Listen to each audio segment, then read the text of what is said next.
yayi shirin hana ni lallai zai ji jiki.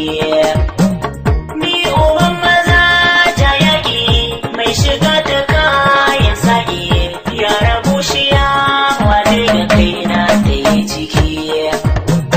Ka gagara ka mu barki sai warkasa ko mai daƙi, in ya takura wa kai haka za ya yi haki.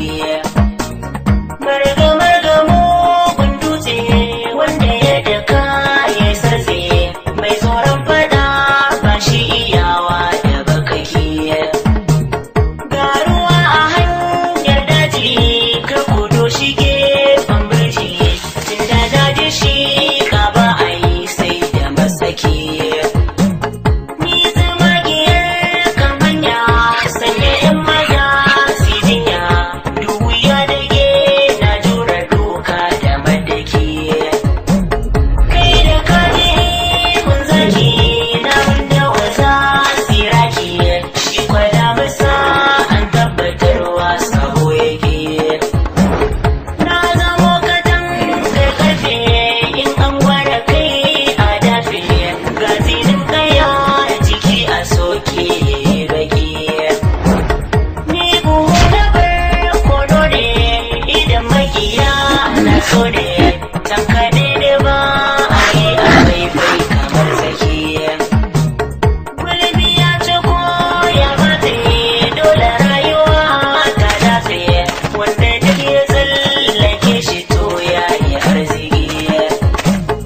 Kifi a taɓa a yanke, tsibi za a sha a warke, shuka ta gari ba ta yabanya cikin haki. Samiya mazauna iska ku kira da kokon kuka, wanda ya shigo gare ni zai zama mallaki. Kun ga yadda ta kusa na fice wurin mai ba'a, Hindu za ta zama tawa koda da farmaki. Ni ba wani ba kan soyayya, amma da ni ba a jayayya, wanda duk yayo to zai yi kwanan bakin ciki. Kambo da mutsaka gaba shi sai ka ga 'yan maza sun tashi, wanda ya yi gas da kansa shi zai farin ciki. Fata na samun hindu na rike ta mu hau kan tudu, wanda duk ya zambace ni shi ke da alhaki. Ko ku so da ko ku kiri an buga da ni an bar ni, kan hindu za da cimma kowa daki-daki.